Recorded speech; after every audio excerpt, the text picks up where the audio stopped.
Hi all അസ്സാം വലൈക്കും welcome back to my channel. അപ്പോൾ ഇന്നത്തെ വ്ളോഗിലേക്ക് എല്ലാവർക്കും സ്വാഗതം. എല്ലാവരും സുഖമായിട്ട് ഹാപ്പി ആയിട്ടിരിക്കണം വിചാരിക്കണം. അൽഹംദുലില്ലാ ഞങ്ങളും ഇവിടെ സുഖമായിട്ട് ഹാപ്പി ആയിട്ടിരിക്കണം കേട്ടോ. അപ്പോൾ ഇന്നത്തെ വ്ളോഗിൽ ഞാൻ ഒരു മട്ടൻ്റെ ഈസി ആയിട്ടുള്ള റെസിപ്പിയും അതുപോലെ തന്നെ കുറച്ച് ക്ലീനിങ്ങും എൻ്റെ ഇന്നത്തെ ഉച്ചവരെയുള്ള കുറച്ച് കാര്യങ്ങളൊക്കെ ഉൾപ്പെടുത്തിയിട്ടുണ്ട്. അപ്പോൾ വീഡിയോ എല്ലാവരും എൻ്റെ വരെ കാണാനായിട്ട് ശ്രമിക്കുക. സബ്സ്ക്രൈബ് ചെയ്യാതെ കാണുന്ന കൂട്ടുകാരൊക്കെ പ്ലീസ് ഒന്ന് സബ്സ്ക്രൈബ് ചെയ്യുക. ലൈക്കും ഷെയറും കമൻറ്റും ഒക്കെ ചെയ്യുക കേട്ടോ. ബെല്ലൈക്കൺ ക്ലിക്ക് ചെയ്യുക, എന്നാലാണ് നമ്മളിടുന്ന വീഡിയോസിൻ്റെ നോട്ടിഫിക്കേഷന് അപ്പോൾ ലഭിക്കുള്ളൂ. അപ്പോൾ ഇതാ രാവിലെ മോനെ പറഞ്ഞയച്ചു, മുന്നിർക്ക പോയി ഒക്കെ ചെയ്തതിന് ശേഷം ഞാനിപ്പോൾ ഇതാ ലഞ്ച് പ്രിപ്പയർ ചെയ്യാൻ വേണ്ടിയിട്ട് കിച്ചണിക്ക് വന്നതാണ്. ഇന്ന് സാധാരണ ചോറും ഒരു മട്ടൻ്റെ ഒരു പെരട്ട് പോലത്തെ ഒരു സംഭവം ഈസി ആയിട്ടുള്ളൊരു റെസിപ്പിയാണ് കേട്ടോ. അതും ഒക്കെയാണ് കേട്ടോ ഉണ്ടാക്കുന്നത്. വെജിറ്റബിൾ കറിയൊക്കെ ഓൾറെഡി ആയിട്ടുണ്ട്, രാവിലെ ഉണ്ടാക്കിയിട്ടുണ്ട്. അപ്പോൾ ചോറ് വെക്കാൻ വിചാരിച്ചു. മോനിന്ന് സ്കൂളിൽ സ്പോർട്സ് ആണ് കേട്ടോ. അപ്പോൾ അതിൻ്റെ ആവേശത്തിലൊക്കെ അങ്ങോട്ട് പോയിട്ടുണ്ട്. വൈകുന്നേരം വരുമ്പോൾ എന്താ അവസ്ഥ എന്നൊന്നും അറിയില്ല. അപ്പോൾ കുറേ ദിവസങ്ങളായിട്ട് വ്യൂസും വളരെ കുറവാണ്. വീഡിയോസൊന്നും പഴയ പോലെ അങ്ങോട്ട് പഴയ ഒരു ഫ്ലോയിലേക്ക് അങ്ങോട്ട് എത്തുന്നില്ല. എത്ര ശ്രമിച്ചിട്ടും ഇങ്ങോട്ട് പറ്റുന്നില്ല കേട്ടോ. ഓരോരോ അസുഖങ്ങളും കാര്യങ്ങളൊക്കെ കൂടെ ആയിട്ട്. ഒന്നാമത് ഞാൻ എപ്പോഴും പറയാറുള്ള പോലെ തന്നെ ഇന്നെപ്പോലെ അലർജിക്കാർക്കൊക്കെ പറ്റിയ ഒരു ഭയങ്കര ബുദ്ധിമുട്ട് വരുന്ന ഒരു സമയമാണ് ഈ ഒരു തണുപ്പും ചൂടും എല്ലാം കൂടെ കലർന്നിട്ടുള്ളൊരു കണ്ടീഷൻ. അപ്പോൾ അതാ അരി കഴുകി ചോറ് റൈസ് കുക്കറിൽ ഇറക്കി വെക്കുകയുണ്ട്. ഇത് പൊന്നി റൈസാണ്, പക്ഷേ അങ്ങനെ പെട്ടെന്ന് വെന്ത് കുഴയുന്ന റൈസൊന്നുമല്ല. 1 മണിക്കൂർ റൈസ് കുക്കറിൽ വെക്കട്ടോ. പിന്നെ ഒന്ന് കുറച്ച് ക്ലീനിങ്ങും പരിപാടികളൊക്കെ ഉണ്ട്. മുകളിലും താഴെയൊക്കെ മൊത്തത്തിലൊന്നും തുടച്ചെടുക്കേണ്ട അവസ്ഥയാണ് കേട്ടോ. പൊടി നല്ലോണം ഉണ്ട്, അപ്പോൾ അത് ചെയ്യണം. അപ്പോൾ രാവിലെ കുറേ പണികളൊക്കെ ഞാൻ രാവിലെ ബ്രേക്ക്ഫാസ്റ്റിൻ്റെ കൂടെ തന്നെ ചെയ്തു. ഇനിയിപ്പോൾ ഈ കാര്യങ്ങളൊക്കെ ചെയ്തിട്ട് അകത്തേക്ക് പോകണം കേട്ടോ. പിന്നെ മട്ടന് ഞാൻ രാവിലെ തന്നെ വെള്ളത്തിലിട്ട് വെച്ചതായിരുന്നു. അത് 2 പോർഷനാക്കി വെച്ചതായിരുന്നു കേട്ടോ. പിന്നെ ആദ്യത്തെ പോർഷനും കുറച്ചൊരു വേവ് കൂടുതലുള്ളതാണ്. സാധാരണ കൊണ്ടുവരുന്ന പോലത്തെ മട്ടനല്ല, കുറച്ച് വേവ് കൂടുതലുണ്ട്. അപ്പോൾ അതിനനുസരിച്ച് ഒന്ന് കുക്കറിലിട്ട് വേവിച്ചതിന് ശേഷമാണ് കേട്ടോ ഞാൻ ഇത് പിന്നെ ചട്ടിയിലിട്ടിട്ട് വേവിക്കുന്നത്. നന്നായിട്ടൊന്ന് കഴുകിയിട്ട് പിന്നെ ഞാൻ തിരൂരിൽ നിന്ന് ബെഡ്ഷീറ്റ് വാങ്ങിയ ഇത് പറഞ്ഞപ്പോൾ ഒരുപാട് കൂട്ടുകാർ കമൻറ്റിലൂടെ ചോദിച്ചിരുന്നു കേട്ടോ ഷോപ്പ് എവിടെയെന്ന്. തിരൂർ മാർക്കറ്റിൻ്റെ ഉള്ളിലായിരുന്നു ഷോപ്പിൻ്റെ. സത്യം പറഞ്ഞാൽ ഞാൻ പേരൊന്നും നോക്കിയിട്ടില്ല കേട്ടോ. സത്യത്തിൽ ഞാൻ അത്ര നന്നാവും ബെഡ്ഷീറ്റ് എന്ന് വിചാരിച്ചില്ല. അത്ര ലെങ്ത്തും ഒക്കെ ഇവിടുത്തൊക്കെ ഉണ്ടാവും എന്ന് വിചാരിച്ചില്ല കേട്ടോ. എപ്പോഴും ഞാൻ ഏത് ഷോപ്പിൽ പോയാലും അല്ലെങ്കിൽ ഏത് സൈറ്റിൽ വാങ്ങുമ്പോഴും പറയാറ് ഭയങ്കര സൈസൊക്കെ തന്നെയാണ്, പക്ഷെ എൻ്റെ ബെഡിന് സൂട്ട് ആവാറില്ല കേട്ടോ. അപ്പോൾ ഒരുപാട് ആൾക്കാർ കമൻറ്റ് ചെയ്തു അങ്ങനെ സൈസിൽ കിട്ടാറില്ല എന്നുള്ളത്. എന്തായാലും ഇൻഷാ അല്ലാഹ് റംസാൻ ആവണതിന് മുന്നേ കുറച്ചും കൂടി ബെഡ്ഷീറ്റൊക്കെ വാങ്ങാനുണ്ട്. അപ്പോൾ എന്തായാലും ഞാൻ വീഡിയോയിൽ ഉൾപ്പെടുത്താം. അപ്പോൾ കമൻറ്റിൽ കൂടെ ഞാൻ മറുപടി 1-2 കൊടുത്തിരുന്നു. പിന്നെ ഇങ്ങനെ ചോദ്യങ്ങൾ വന്നപ്പോൾ ഈ വീഡിയോയിൽ പറഞ്ഞു എന്നേ ഉള്ളൂ കേട്ടോ. നല്ല ക്വാളിറ്റിയുള്ള നല്ല വലിപ്പമുള്ള ബെഡ്ഷീറ്റായിരുന്നു, നല്ല കളർ കോമ്പിനേഷനും നല്ല പ്രോഡക്റ്റ് ആയിരുന്നു കേട്ടോ. അപ്പോൾ ഇതാ മട്ടന് ഞാൻ കുക്കറിലിട്ടിട്ട്, ഞാൻ പറഞ്ഞല്ലോ കുറച്ച് വേവ് കൂടുതലുണ്ട്. അപ്പോൾ കുക്കറിലിട്ടിട്ട് ഒന്ന് വേവിച്ചതിന് ശേഷമാണ് കേട്ടോ മസാലയൊക്കെ ഇടാൻ പോണത്. അപ്പോൾ ഒരു 1/2 ഗ്ലാസ് വെള്ളം ഒഴിച്ചിട്ട് ഒരു 1/4 ടീസ്പൂണ് മഞ്ഞൾപ്പൊടി, അതേപോലെ തന്നെ ഒരു 1/2 ടീസ്പൂണ് കുരുമുളക് പൊടി, ഇതിക്ക് ആവശ്യമുള്ള ഇഞ്ചി വെളുത്തുള്ളി പേസ്റ്റും ഉപ്പും ഞാനിതിൽ തന്നെ ഇട്ട് കൊടുക്കുന്നുണ്ട് കേട്ടോ. എന്നിട്ട് മിക്സ് ചെയ്തിട്ട് ഒന്ന് വേവിക്കുക. ഒരു ഹൈ ഫ്ലെയിമിൽ 2 വിസിലടിച്ചതിന് ശേഷം ലോ ഫ്ലെയിമിലാക്കിയിട്ട് വെച്ചിട്ട് കുറച്ച് ടൈം അങ്ങനെ വെക്കട്ടെ കേട്ടോ. പിന്നെ ഇതിലേക്ക് 4 സവാള എടുത്തിട്ടുണ്ട്. സവാള തക്കാളി ചേർക്കാത്ത കറിയാണ് കേട്ടോ. ഞാൻ പറഞ്ഞത് പെരട്ടായിട്ടുള്ളൊരു കറിയാണ്. ഒരു എന്താ പറയുക, നമുക്ക് കറി ചോറുക്ക് വേറെ കറി ഉണ്ടെങ്കിൽ അതിക്ക് ഫ്രൈസിന് ബദൽക്ക് കഴിക്കാൻ പറ്റിയ ഒരു ഐറ്റമാണ് കേട്ടോ. നല്ല ടേസ്റ്റാണ്, ഒരു നാടൻ വിഭവമാണ്. ഒന്ന് ട്രൈ ചെയ്ത് നോക്കുന്നുണ്ട് എല്ലാവരും. ഇങ്ങനെ നമുക്ക് ചിക്കനിലും ഉണ്ടാക്കട്ടോ. അപ്പോൾ അത് സവോള 4 എടുത്തിട്ടുണ്ട്. ഒരു മീഡിയം സൈസാണ് കേട്ടോ. നല്ല നീളത്തിൽ സ്ലൈസായിട്ട് അരിയണം. തക്കാളി ചേർക്കാത്ത കറിയാണ്. തക്കാളി ചേർത്താൽ കുറച്ചും കൂടി ലൂസാവുന്നേ ഉള്ളൂ ടേസ്റ്റിന്. അത് തക്കാളി ചേർത്തല്ല ഉണ്ടാക്കാറുള്ളത് കേട്ടോ. അങ്ങനെയാണ് ചെയ്യാറുള്ളത്. നമ്മൾ മട്ടന് ഇങ്ങനെ വരട്ടി പൊരിച്ചൊക്കെ എടുക്കൂലേ, അതേപോലത്തെ ഒരു സംഭവമാണ് കേട്ടോ. നല്ല ടേസ്റ്റാണ്. നമുക്ക് പരിപ്പ് കറിയോ അല്ലെങ്കിൽ മോര് കറിയോ കുമ്പളങ്ങ കറിയൊക്കെ ഉണ്ടെങ്കിൽ നല്ല കോമ്പിനേഷനാണ്. പപ്പടും ഒരു ഉപ്പേരിയും ഈ ഒരു മട്ടൻ്റെ പരട്ടും ഒക്കെ കൂടെ ഉണ്ടെങ്കിൽ നല്ല കോമ്പിനേഷനാണ് കേട്ടോ.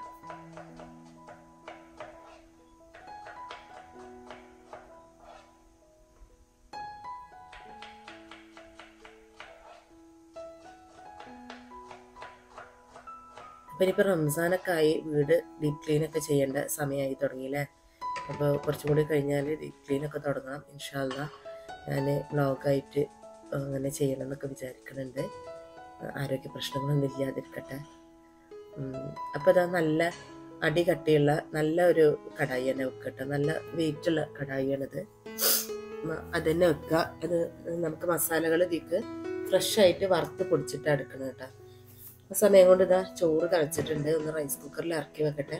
1 മണിക്കൂർ കൊണ്ട് തന്നെ വേവ് കൂട്ടാം. അങ്ങനെ വെന്ത് കുഴഞ്ഞു പോണ റൈസൊന്നുമല്ല. പൊന്നി റൈസ് 7 സ്റ്റാറിൻ്റെ പൊന്നി റൈസ് കേട്ടോ. നല്ല 1 മണിക്കൂർ വെച്ച് നല്ല ഒട്ടാതെ തമ്മിലൊട്ടാതെ നല്ലൊരു റൈസാണ് കേട്ടോ. അപ്പോൾ ഇതൊരു 1/4 കപ്പ് മല്ലി എടുത്തിട്ടുണ്ട്. പച്ചമല്ലി ആയാലും മതി, നമ്മൾ വറുക്കുന്നുണ്ടല്ലോ. അതിപ്പോൾ ഞാൻ വറുത്ത് വെച്ച മല്ലിയാണ് കേട്ടോ, പൂക്കണ്ടെന്ന് എഴുതിയിട്ട് സാമ്പാർക്കൊക്കെ പൊടി ഉണ്ടാക്കാൻ വേണ്ടിയിട്ട് വറുത്ത് വെച്ചതാണ്.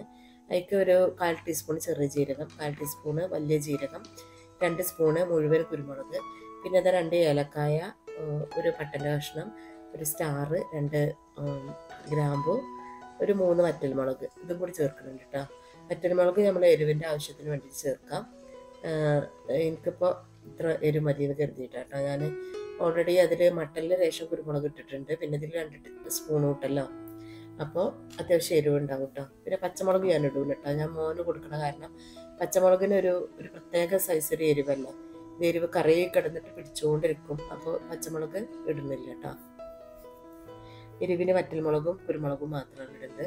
ഇത് നല്ലോണം ഒന്ന് ഫ്രൈ ചെയ്തെടുത്തിട്ട് നല്ലോണം ഒന്ന് പൊടിച്ചിട്ടെടുക്കുക കേട്ടോ. ഞാൻ പറഞ്ഞല്ലോ ഈ പാന് ഭയങ്കര വെയിറ്റാണ്. അപ്പോൾ എടുത്ത് പൊക്കിയിട്ട് മിക്സിയിൽ ഇടൽ വലിയ ടാസ്ക്കാണ്. അപ്പോൾ അതാണ് ഞാൻ സ്പൂൺ കൊണ്ട് എടുത്തിട്ടുണ്ട് കേട്ടോ.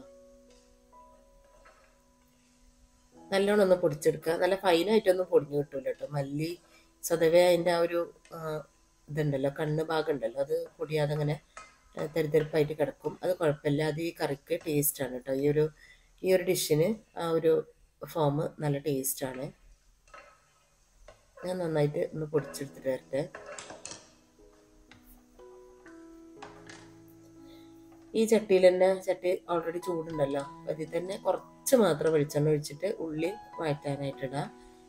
മട്ടനിൽ ഓൾറെഡി നല്ല നെയ്യുണ്ട് കേട്ടോ. ഞാൻ പറഞ്ഞ അത്യാവശ്യം കുറച്ചൊരു മൂപ്പുള്ള മട്ടനാണ്.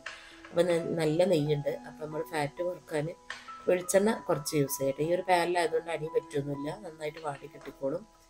ഒരു 2 ടീസ്പൂണേ ചേർത്തിട്ടുണ്ടാവുള്ളൂ കേട്ടോ. വെളിച്ചെണ്ണ ടേബിൾ സ്പൂണല്ല, ടീസ്പൂണാണ് ചേർത്തിട്ടുണ്ടാവുള്ളൂ. പിന്നെ മട്ടനത്തെ ഫാറ്റും കൂടി ആകുമ്പോൾ അത് തന്നെ ഉണ്ടാവും കേട്ടോ. നന്നായിട്ടൊന്ന് പൊടിച്ചെടുക്കാം. ബുള്ളറ്റ് മിക്സിയിലാകുമ്പോൾ പിന്നെ നന്നായിട്ട് പൊടിഞ്ഞ് കിട്ടിക്കൊള്ളുന്ന രീതിയിൽ അതിൽ പൊടിക്കണം കേട്ടോ. നല്ലോണം ഒന്ന് പൊടിച്ചെടുക്കട്ടെ.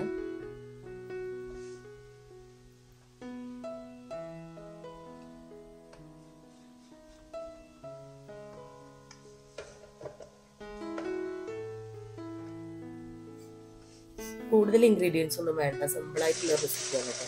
പക്ഷെ നല്ല ടേസ്റ്റുമാണ്. ഒരു നാടൻ വിഭവങ്ങളൊക്കെ ഇഷ്ടപ്പെടുന്നവർക്ക് നല്ല ഇഷ്ടപ്പെടുന്ന ഒരു റെസിപ്പിയാണ് കേട്ടോ. ചെയ്ത് നോക്കുമ്പോൾ എല്ലാം ചെയ്യുന്നതന്നെ ആയിരിക്കും ചിലപ്പോൾ. അപ്പോൾ ഇതാ ഉള്ളി നന്നായിട്ട് വഴറ്റിയെടുക്കുന്നുണ്ട്. ഇതിൽ ചെറിയ ഉള്ളിയിൽ ഉണ്ടാക്കുകയാണെങ്കിൽ ഇതിലും ടേസ്റ്റ് ഉണ്ടാവും കേട്ടോ. പകുതി ചെറിയ ഉള്ളിയും പകുതി വലിയ ഉള്ളിയും കൂടി ആയിട്ടൊക്കെ ഉണ്ടാക്കണമെങ്കിൽ നല്ല ടേസ്റ്റ് ഉണ്ടാവും. എനിക്കിപ്പോൾ ചെറിയ ഉള്ളി തൊടുക്കാൻ പറ്റിയൊരവസ്ഥയിലല്ല ഞാൻ. അതുകൊണ്ട് കേട്ടോ, ഒന്നാമത് ടൈമില്ല, രണ്ടാമത് നല്ല കോൾഡുള്ള കാരണം ഉള്ളിൻ്റെ ഗ്യാസ് വരുമ്പോൾ തുമ്മലൊക്കെ വരും. അപ്പോൾ പിന്നെ അതാട്ടോ ഞാൻ സവോള തന്നെ എടുത്തത്. സവോള ആണെങ്കിലും നല്ല ടേസ്റ്റ് ഉണ്ടാവും കേട്ടോ. അപ്പോൾ ഈ മസാല ഇതിലേക്ക് ഇട്ടിട്ട് നന്നായിട്ട് ഇളക്കി കൊടുക്കുക. ഇതിപ്പോൾ വെളിച്ചെണ്ണ വളരെ കുറവാണല്ലോ, അതുകൊണ്ടാണ് ഇങ്ങനെ ഡ്രൈ ആയിട്ട് കാണുന്നത് കേട്ടോ. എല്ലാ ഭാഗത്തും എത്തുന്ന വരെ മസാലേൻ്റെ പച്ചമണം പോകാനൊന്നുമില്ല. നമ്മൾ ഓൾറെഡി വറുത്ത മസാല ആണല്ലോ. അപ്പോൾ ഒന്ന് മിക്സ് ചെയ്ത് കൊടുക്കുക. ഇനിയിപ്പോൾ മട്ടൻ അത്യാവശ്യം വന്നിട്ടുണ്ടാവും എന്ന് വിചാരിക്കണ്. അപ്പോൾ അത് തുറന്നിട്ട് നമുക്കിതിലേക്ക് ആഡ് ചെയ്ത് കൊടുക്കാം കേട്ടോ. മട്ടൻ്റെ സ്റ്റോക്കും മട്ടനും കൂടെ ഒഴിച്ചു കൊടുക്കുന്നുണ്ട്. ഇഞ്ചി വെളുത്തുള്ളി പേസ്റ്റ് ഓൾറെഡി നമ്മളതിൽ വേവിക്കുമ്പോൾ ഇട്ടിട്ടുണ്ടല്ലോ, അതുകൊണ്ട് പിന്നെ ഇനി വേറെ ഇടണ്ട. നന്നായിട്ടൊന്ന് ഇളക്കി കൊടുക്കുക. ഇനിയിപ്പോൾ നമുക്ക് കുറച്ച് സമയം കൂടെ ഇങ്ങനെ വേവിക്കണം കേട്ടോ. അതായത് ഈ സവോളയും ഇറച്ചിയും തമ്മിലൊരു ബന്ധമാണല്ലോ. അപ്പോൾ രണ്ടും കൂടെ കിടന്നിട്ട് നല്ല ലോ ഫ്ലെയിമിൽ ഇടുക. അപ്പോൾ അതാണ് പറഞ്ഞത്, നല്ല അടി കെട്ടിയുള്ള നല്ലൊരു പാൻ തന്നെ എടുക്കുക കേട്ടോ ഇത് ഉണ്ടാക്കുമ്പോൾ, അല്ലെങ്കിൽ മൺചട്ടി എടുത്താലും മതി. അപ്പോൾ അതിങ്ങനെ നിരത്തിയിട്ടിട്ട് കുറച്ച് കരിവേപ്പില മേലെ ഇട്ട് കൊടുത്തിട്ട് നമുക്ക് മൂടി വെച്ചിട്ട് ലോ ഫ്ലെയിമിൽ, ഏറ്റവും ലോ ഫ്ലെയിമിൽ കേട്ടോ. ഇതിന് ഈ ചട്ടിയിലായതുകൊണ്ട് തന്നെ ഏറ്റവും ലോ ഫ്ലെയിം മതി. നല്ല ചൂട് നിൽക്കും, ഭയങ്കര വെയിറ്റുള്ള ചട്ടിയാണ്. അപ്പോൾ ലോ ഫ്ലെയിമിൽ വെച്ച് കൊടുക്കുന്നുണ്ട്. എന്നിട്ട് ഞാൻ അകത്തേക്ക് ക്ലീനിങ്ങിനായിട്ട് പോവുകയാണ് കേട്ടോ. ഇത് ഇനിയിപ്പോൾ അത്യാവശ്യം കുറച്ചൊന്നും കൂടി വേവാനുണ്ട് കേട്ടോ. ഞാൻ പറഞ്ഞില്ല, നല്ല അത്യാവശ്യം വേവുള്ള മട്ടനാണ്. അപ്പോൾ ഇനി ഒന്നും കൂടി വേവട്ടെ. ആ ടൈം കൊണ്ട് ഞാൻ ക്ലീനിങ്ങിനായിട്ട് പോവുകയാണ് കേട്ടോ. നല്ല സോഫ്റ്റായിട്ട് നല്ല സോഫ്റ്റായിട്ട് വേവുന്ന മട്ടനാണെങ്കിൽ നല്ലതായിരിക്കും കേട്ടോ. അതിപ്പോൾ കുറച്ചൊരു മൂപ്പുള്ള മട്ടനാണ് കിട്ടിയിട്ടുള്ളത്. ഇത് കഴിഞ്ഞ പ്രാവശ്യം ഒന്നും ഉണ്ടാക്കിയതായതുകൊണ്ട് എനിക്കിതിൻ്റെ വേവ് അറിയാം കേട്ടോ. അത് ഞാൻ പറയാൻ കാരണം തന്നെ. അപ്പോൾ അതാ ഞാൻ ഫ്ലോർ ക്ലീൻ ചെയ്യാനായിട്ട് പോകട്ടെ. ജസ്റ്റ് ഒന്ന് തുടച്ചെടുക്കാനായിട്ട് പോവുകയാണ്. നല്ല പൊടിയുണ്ട് കേട്ടോ. അപ്പോൾ നല്ല കാറ്റാണല്ലോ, അത് കാരണം നല്ല പൊടിയുണ്ട്. കുറച്ചില്ലെങ്കിൽ ഇങ്ങനെ നല്ലോണം ഫീൽ ചെയ്യും പൊടി. എനിക്ക് നല്ല ഫീൽ ചെയ്യും കേട്ടോ. എനിക്ക് അലർജി ഉള്ള കാരണം പെട്ടെന്ന് പൊടിയൊക്കെ നല്ലോണം അറിയും. അപ്പോൾ എൻ്റെ മഫിൻ്റെ കോല് മുറിഞ്ഞു പോയിട്ടാണ്. ഞാൻ പറഞ്ഞിരുന്നല്ലോ, ഞാൻ മഫിൻ്റെ സ്റ്റിക്ക് ഞാൻ വേറെ വാങ്ങിയിട്ട് ഇടാറാണെന്ന് പറഞ്ഞിരുന്നല്ലോ. അപ്പോൾ അത് കുറച്ച് കാലമായിരുന്നു. അപ്പോൾ അത് മുറിഞ്ഞു പോയി. അപ്പോൾ ഇപ്പോൾ ഞാൻ ആ കർട്ടൻ, ഞാൻ ബെഡ്ഷീറ്റ് വാങ്ങാൻ പോയി എന്ന് പറഞ്ഞ ഷോപ്പ് തിരൂർ, അവിടെ കർട്ടനും അതിൻ്റെ സ്റ്റിക്കൊക്കെ നമുക്ക് വാങ്ങി നമുക്ക് തന്നെ സെറ്റ് ചെയ്യാൻ പറ്റിയ രീതിയിലുള്ള സാധനങ്ങളുണ്ടായിരുന്നു കേട്ടോ. അപ്പോൾ അവിടെ നിന്ന് ഞാനൊരു കർട്ടൻ്റെ സ്റ്റിക്ക് വാങ്ങിയത്. കുറച്ച് നീളം കൂടുതലാണ്, അതാണ് ഞാൻ പറഞ്ഞു വരാൻ കാരണം. പിന്നെ ഞാൻ നീളം കുറക്കാനൊന്നും നിന്നില്ല കേട്ടോ. അങ്ങനെ മതിയെന്ന് വിചാരിച്ചു. അപ്പോൾ അതാ 2-3 തുടച്ചെടുക്കുന്നുണ്ട് കേട്ടോ. മേലെ ഞാൻ ആഴ്ചയിൽ ഒരു ദിവസമാണ് തുടക്കാറുള്ളൂ. ഇപ്പോൾ ഒരാഴ്ചയായിട്ട്, ആഴ്ചയിൽ 2 ദിവസമായിട്ടുണ്ട് തുടട്ടോ. ഞാൻ പറഞ്ഞല്ലോ, നല്ല കാറ്റും പൊടിയുണ്ട്. അപ്പോൾ പിന്നെ ഇവിടെ അങ്ങനെ കാറ്റ് വരുമ്പോൾ താഴേക്ക് ആ പൊടി മാറി വരുമെന്ന് കരുതിയിട്ട് ഞാനങ്ങനെ തുടക്കാറുണ്ട്. അല്ലെങ്കിൽ ആഴ്ചയിൽ ഒരു ദിവസമാണ് തുടക്കുന്ന ദിവസം 2 തുടമായിട്ട് നല്ലോണം തുടക്കും. പിന്നെ ആരും യൂസ് ചെയ്യണില്ലല്ലോ മേലെ, കുട്ടികളൊന്നും ഇല്ലാത്ത കാരണം മേലെ യൂസ് ചെയ്യണമെന്നില്ല. അടുക്കി പെറുക്കാനൊന്നും അതും ഉണ്ടാവില്ല. ആരും ഇല്ലാത്ത കാരണം മാസം ഇങ്ങോട്ട് ഈ ഭാഗത്തേക്ക് വരലൊക്കെ കുറവാണ്. എപ്പോഴെങ്കിലൊക്കെ വരും, ആരെങ്കിലൊക്കെ വീട്ടിൽ വന്നാൽ കമ്പനിക്ക് ആളെ കിട്ടിയാൽ കയറി വരും. ഈ മഫിൻ്റെ സ്റ്റിക്ക് നീളം കൂടുമ്പോൾ സ്റ്റെപ്പൊക്കെ തുടക്കുമ്പോഴാണ് കുറച്ച് ടാസ്ക്. പിന്നെ എവിടെയെങ്കിലൊക്കെ തട്ടണമെന്ന് ശ്രദ്ധിക്കേണ്ടി വരും. പക്ഷെ മഫിൻ്റെ ഇത് സ്റ്റിക്ക് നീളമുണ്ടെങ്കിൽ നല്ലതാട്ടോ. നല്ല ഫോഴ്സും ചെല്ലും തുടക്കുമ്പോൾ. പിന്നെ അതുമല്ല, ഞാൻ എപ്പോഴും പറയാറുണ്ടല്ലോ, നമുക്ക് ബാക്ക് പെയിനും ഷോൾഡർ പെയിനും ഒന്നും ഉണ്ടാകാതിരിക്കാൻ അതാ നല്ലത് കേട്ടോ. ഞാൻ എപ്പോഴും പറയാറുണ്ട്, ഒന്നെങ്കിൽ നമ്മൾ നല്ലോണം വളഞ്ഞ് നിൽക്കണം, അല്ലെങ്കിൽ നല്ല നിവർന്ന് നിൽക്കണം. അതല്ലാത്ത രണ്ടും അല്ലാത്തൊരു പൊസിഷൻ ഉണ്ടല്ലോ, അത് ഭയങ്കര പ്രശ്നമാണ്. എനിക്ക് ഭയങ്കര പ്രശ്നം കേട്ടോ. ഞാനത് ചിലരൊക്കെ അങ്ങനെ പറയുമ്പോൾ ഞാൻ പറഞ്ഞു കൊടുക്കാറുണ്ട്. അവരൊക്കെ ചെയ്തിട്ട് പറയാറുണ്ട് കേട്ടോ, അങ്ങനെ ചെയ്തപ്പോൾ നല്ലതാണെന്ന് പറയാറുണ്ട്.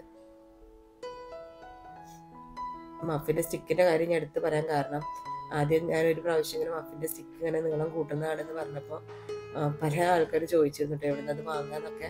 അന്ന് ഞാൻ പറഞ്ഞിരുന്നു കർട്ടൻ ഷോപ്പിൽ നിന്ന് വാങ്ങാറാണ് പതിവ്. കർട്ടൻ ഷോപ്പിൽ പോയിട്ടുണ്ടെങ്കിൽ നമുക്ക് സ്റ്റീലിൻ്റെതോ അല്ലെങ്കിൽ കോട്ടിംഗ് ഉള്ള ടൈപ്പോ ഒക്കെ കിട്ടും.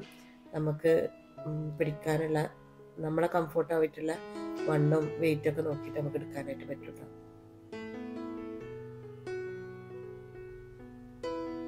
പിന്നെ നമ്മളൊന്നും അകത്ത് അധികം അഴുക്കൊന്നുമില്ലല്ലോ, ഈ പൊടിയല്ലേ ഉള്ളൂ. അപ്പോൾ സ്റ്റിക്ക് നീളം ഉണ്ടാകുമ്പോൾ ഒരുപാട് ഏരിയ അങ്ങനെ കവർ ചെയ്ത് തുടക്കാനായിട്ട് പറ്റും. പെട്ടെന്ന് ജോലി തീരും കേട്ടോ. എന്നും തുടക്കല്ലേ, അധികം അഴുക്കായിട്ട് തുടക്കുന്ന ആൾക്കാരല്ലല്ലോ ഇപ്പോൾ എല്ലാവരും. എന്നും തുടക്കുന്ന ഒരു സമ്പ്രദായമല്ലേ ഇപ്പോൾ നമുക്ക് എല്ലാവർക്കും ഉള്ളത്. അപ്പോൾ ഇതാ മട്ടന് ഒക്കെ റെഡി ആയിട്ടുണ്ട് കേട്ടോ. കുറച്ചും കൂടി കറിവേപ്പിലൊക്കെ ഇട്ട് ഇളക്കി എടുക്കുകയാണ്. ഇനിയിപ്പോൾ അത് കഴിക്കട്ടോ. എത്രയേ ഉള്ളൂ. നമ്മൾ ഉള്ളി വാട്ടിയിട്ട് ഉണ്ടാക്കിയതായതുകൊണ്ട് വേറെ മൂപ്പിച്ചൊഴിക്കാനോ ഒന്നുമില്ല. ഇനിയിപ്പോൾ ഞങ്ങൾ ഫുഡ് കഴിച്ച് എനിക്ക് കുറച്ച് എടുത്ത വീഡിയോസിൻ്റെ എഡിറ്റിങ്ങും കാര്യങ്ങളൊക്കെ ഉണ്ട്. പിന്നെ വൈകുന്നേരം ആയപ്പോൾ മോന് വന്നു. ഇതിനിടയിൽ ഞാൻ കുറേ ജോലികൾ ചെയ്തു കേട്ടോ. അലക്കി, വീട് മുഴുവൻ തുടച്ചു. മുഴുവനായിട്ടൊന്നും ഉൾപ്പെടുത്തിയിട്ടില്ല, എനിക്ക് ബോറടിക്കും. അപ്പോൾ ഇത്രയൊക്കെയായിരുന്നു ഇന്നത്തെ വീഡിയോ. എല്ലാവരും വീഡിയോ എൻജോയ് ചെയ്തിട്ടുണ്ടാവും എന്ന് വിചാരിക്കണം. അപ്പോൾ ഇനി വീണ്ടും ഒരു വ്ളോഗായിട്ട് വരുന്നവരെ അസ്സലാമു അലൈക്കും.